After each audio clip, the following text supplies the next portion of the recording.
mesdames et messieurs, bienvenue dans cette nouvelle édition d'Africa Tech Debate où nous parlons de technologie. Cette nouvelle édition qui a pour thème les systèmes embarqués, plus souvent connus sous le nom de Embedded System. Dans ce débat, nous allons répondre aux questions qui vont suivre. C'est quoi un système embarqué? Quels sont les types de systèmes embarqués? Quelles sont les étapes de la construction d'un système embarqué? Quels sont les avantages et les inconvénients d'un système embarqué? Pour répondre à ces questions, nous avons invité des étudiants en informatique de l'ingénierie qui vont nous répondre à ces questions. Donc, laissez-moi vous les présenter. Nous avons Monsieur Tiomo Roosevelt, bienvenue. Merci, Monsieur Tédor. Voilà, vous êtes étudiant dans l'une des écoles polytechniques en informatique de l'ingénierie. Oui. Maintenant, nous avons ensuite Monsieur Sade Amel. Vous êtes étudiant en informatique de l'ingénierie. Oui, dans une des écoles polytechniques du Cameroun. Maintenant, enfin, nous avons Monsieur Miamo Yalu Yassend. Vous êtes aussi étudiant en informatique de l'ingénierie. Effectivement. Voilà, toujours dans une des écoles polytechniques du Cameroun. Ouais. Voilà. Nous allons commencer avec vous, Monsieur Tiomo. C'est quoi déjà un système embarqué? Un système embarqué est un système électronique, informatique, autonome, spécialisé dans une tâche précise. Ce que je voudrais dire, c'est quoi?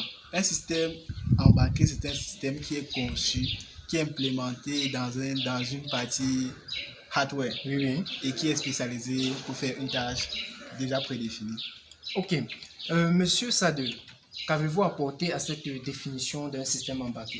For what he said, an embedded system is either a microcontroller or a microprocessor. Yes. So a microprocessor is an electronic device, right, that contains arithmetic and logic units to play a particular role in the system. And you can see a microcontroller is a compact integrated circuit. Yes, that has been given a specific task. Okay. Yes, to play a role in a system. That the way you take a microcontroller and a microprocessor, both of them, that's what they call an embedded system with it. Ok, Monsieur Miamo, qu'avez-vous apporté à cette définition de les systèmes embarqués?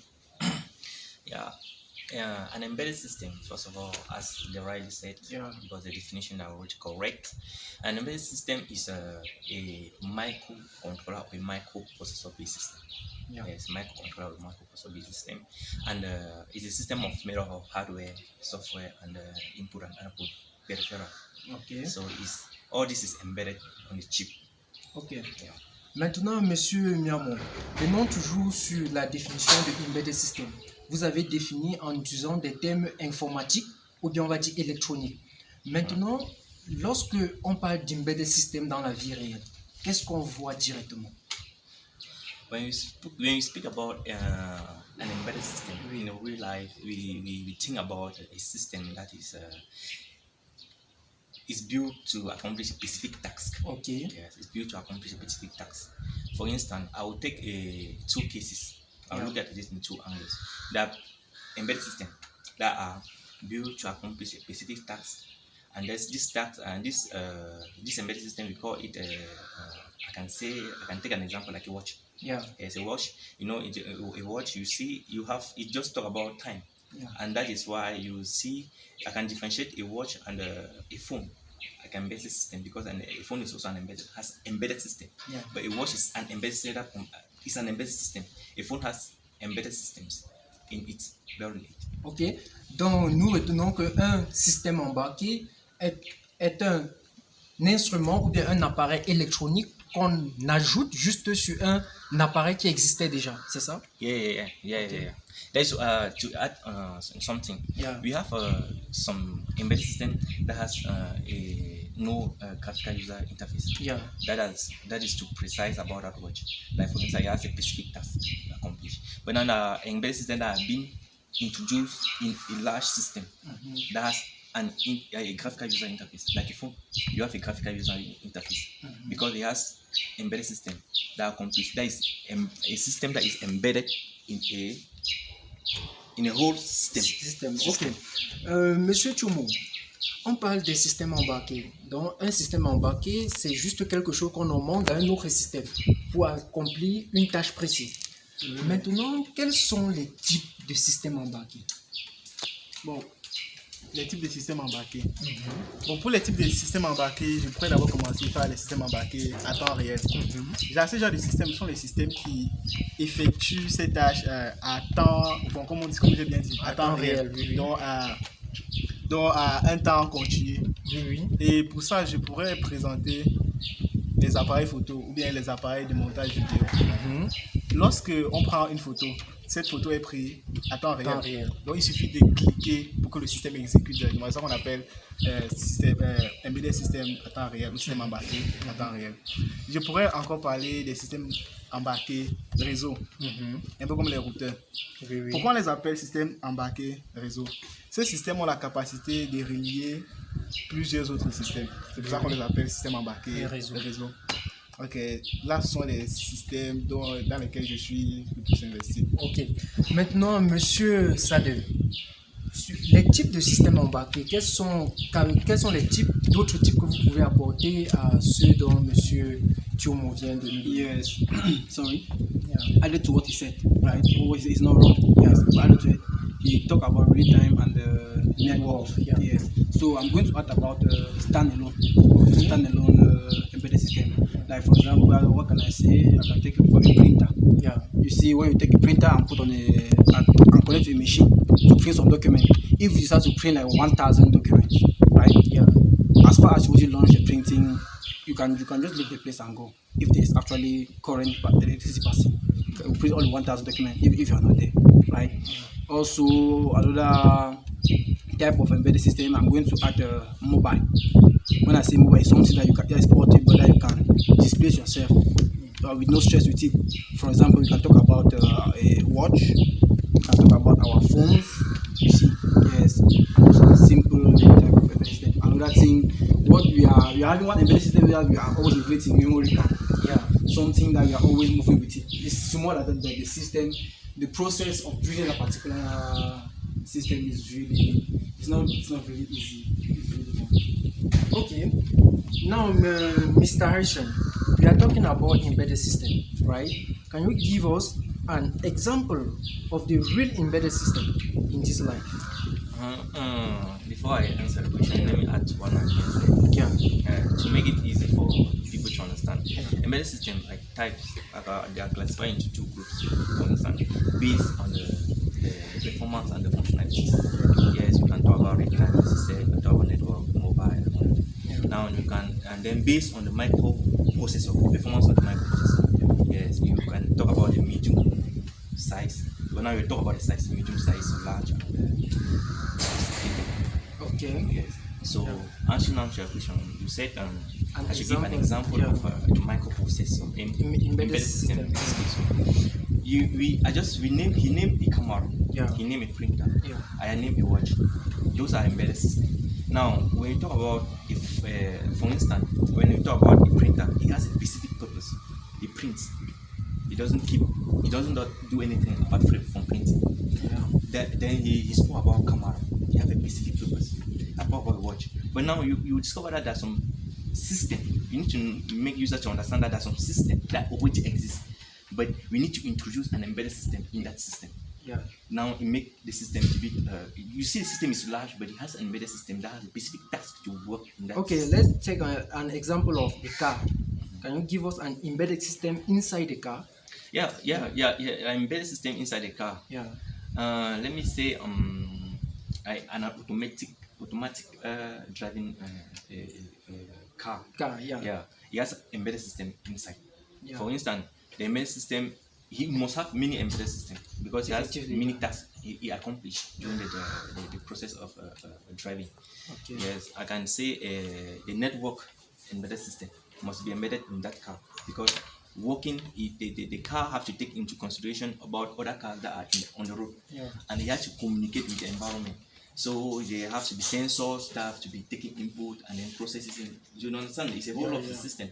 So I'm trying to explain that in that car there are many other embedded systems that have specific tasks to accomplish. Ok. Monsieur Tiomo, maintenant nous parlons des systèmes embarqués. Quelles sont les étapes de la construction d'un système embarqué? D'abord, de la construction d'un système embarqué, c'est d'abord le type de formation. Pour faire un système embarqué, il faudrait d'abord être apte dans les domaines comme l'électronique et l'informatique. Ok, maintenant, dès qu'on est déjà apte dans ces domaines, on pourrait d'abord commencer par une documentation, comment dire en anglais, data sheet. Pour d'abord savoir, il faudrait d'abord avoir une certaine idée de ce qu'on voudrait faire. Parce qu'on a dit que chaque système embarqué est designé pour une tâche précise. Maintenant, lorsqu'on a une idée, il y a maintenant les outillages de base pour un électronicien. Des choses comme on a les fers à souder, les isoleurs. Ok. Après avoir tout ça, on a maintenant les outils d'analyse temporelle, comme les oscilloscopes. Pour ce faire, à mesure qu'on design un embedded system, on doit pouvoir contrôler son fonctionnement. C'est pour ça qu'on utilise les outils d'analyse visuelle. Après, maintenant, on a aussi les outils comme les résistances, les condensateurs, qu'on pourrait ajouter à notre embedded system. Et je pourrais encore ajouter l'élément le plus important, l'élément de calcul, microprocesseur, microcontrôleur. C'est lui maintenant qui permet maintenant d'assigner les tâches aux éléments qui contrôlent. Okay. Et maintenant à ça, je pourrais encore ajouter le cross-compiler. Il faudra ajouter un cross-compiler. Un cross-compiler, c'est quoi? C'est un compilateur qui permet de traduire les codes basés sur plusieurs systèmes. Nous avons les compilateurs qui traduisent les codes qui marchent uniquement sur machine. Mais un cross-compiler traduit les codes qui peuvent marcher sur téléphone, sur Android, tablette et même sur PC. Okay. On a besoin de ça vu que les embedded systems ne sont pas seulement utilisés pour les ordinateurs. On les utilise sur plusieurs types de plateformes. Donc pour moi, ce sont les étapes que j'ai pu relever pour la construction d'un système embarqué. Maintenant, Monsieur Sade, pour vous, quelles sont les étapes pour la construction d'un système embarqué? I'll not start at the beginning. I'll just continue where he ended, right? Yeah. Because what he said is actually true. Okay. Now, I think he ended at the level of a compiler. Yeah. Now, he talked about you know about electronics and the computer. Yeah. But what he did not mention is that let me add it. Before you want to design an embedded system, you first need to know the language, the programming language you have to use inside. Yeah. I think we have already talked about the programming language on this particular set. Yeah. Right. Yes. You need to know the language. The language that is that you better understand. That you take lesser time for you to complete the task. You see. Now after doing that, you need to now look for the hardware. How the hardware will be. You see. The person who designed memory card, he said my memory card needs to be small, so you can enter devices. Yeah. The person who designed printer needs to say my printer, the system has to enter in a bigger hardware. That means you need to know this, the type, the device in which your system has to get a particular. That means added to it, I can add the language and the hardware of your system. Okay, Mr. Nyamo. Okay, coming in embedded system, what is the use of an embedded system? The use of an embedded system. Yeah. Now, before I answer the question, let me add a bit of what you said. Okay. Yes. Now, the construction of an embedded system will be, embedded system, there are many types of embedded systems, as we also name here. And then, I differentiated when I was in type due to the processor size, which depend on the dimensions, big and extremely large, more sophisticated. Therefore, when it comes to construction, you need to generalize it because that he entered into the details. Let me generalize it because he explained everything. To generalize it, all the embedded system need three components. Three factors that are very important. Yeah. We have they need what we call the hardware, the software, and the firmware, or that function in real time. Yeah. So those three aspects, all embedded system must have. Yeah. That's the general view of an embedded system. So if you want to build an embedded system, you just need to know your hardware. What can be the sensor, a microcontroller, or a microprocessor that you use. So if you want the program, like you were talking about programming languages, it falls under the software. Then the firmware. The firmware. Yeah. Now, answering your question, the use of embedded system. Embedded system has many uses. It will depend on the specific embedded system you're building. Because before you start building an embedded system, you need to first of all have, you are trying to solve a problem. You understand? So, embedded system has many uses depending on the producer or the manufacturer of that system. So, I can say, for example, the main use of an embedded system, like general use of an embedded system is to accomplish a specific task. Okay. Yes. Now that task now will depend on the embedded system itself. Ok. Now, Monsieur Thiomo, venons toujours sur les systèmes embarqués. Par exemple, pour construire un système embarqué, quelle formation doit-on avoir pour construire un système embarqué? Bon, je crois que dans la dernière question, j'ai essayé de répondre déjà à la question que vous venez me poser. Oui. Comme je l'ai si bien dit, il faudrait d'abord avoir des connaissances dans le domaine de l'électronique. Oui. Et certains, et aussi avoir les connaissances dans le domaine informatique, vu qu'il y a la partie programmation et il y a aussi la partie montage. Quand je parle de la partie montage, je parle des trucs comme les choses comme la soude. Pour souder le composant embarqué. Pour moi, je crois que ce sont les deux formations majeures à faire lorsqu'on veut développer un embedded system. Oui. Maintenant, j'aimerais savoir, comme il y a les différentes écoles, par exemple, au Cameroun, ok? Maintenant, quelle filière, par exemple, il y a l'informatique de l'ingénierie, il y a l'électricité de l'ingénierie, il y a la mécanique de l'ingénierie. Quelle filière est plus adaptée pour la fabrication des systèmes embarqués? Je crois que tout le monde sera unanime pour dire que c'est la filière électronique. Bien que certains pensent à l'électronique, qu'on n'apprend pas l'informatique, mais je crois que l'électronique même déjà se définit déjà comme une grande partie de l'informatique. Donc pour moi, c'est la meilleure filière pour pouvoir développer ce système embarqué, c'est de faire électronique. Pour moi, c'est tout. Okay. Maintenant, Monsieur Sade, vous en tant que futur ingénieur dans le domaine informatique, est-ce que votre formation dans l'informatique de l'ingénierie vous permet de construire un système embarqué? To be sincere, I will not say yes nor no. Yeah. Because embedded system is what they call it's a group work stuff. Yeah. You cannot wake up alone like this and say let me start to build an embedded system. Right? Before I come there, I forgot something to add. When you want to build an embedded system, you need to know on the type of operating system that has to function. Yeah. Yes. When I say operating system, you know Android, Linux, those type of stuff. Now coming back to you have to work in association with the team. Yeah. In your team, somebody needs to know computer as in general. Like when I say computer, I'm not talking about the basics. Yeah. Deep programming, yeah. Right? And someone has to know who knows electronics, right? You are going to program a particular software, and the person is going to implement it in electronics. That means I can say, I as a computer engineer, future computer engineer, yeah. Right? I can design, I can write the code for the system, and I will go to closer to with electronics, yeah. For the person to come up with the implementation of it. Yeah. Yes. So, Monsieur Miamo, maintenant, quels sont les avantages déjà d'un système embarqué? Well, just as I usually say, there are a lot of advantages. Yeah. A lot of advantages.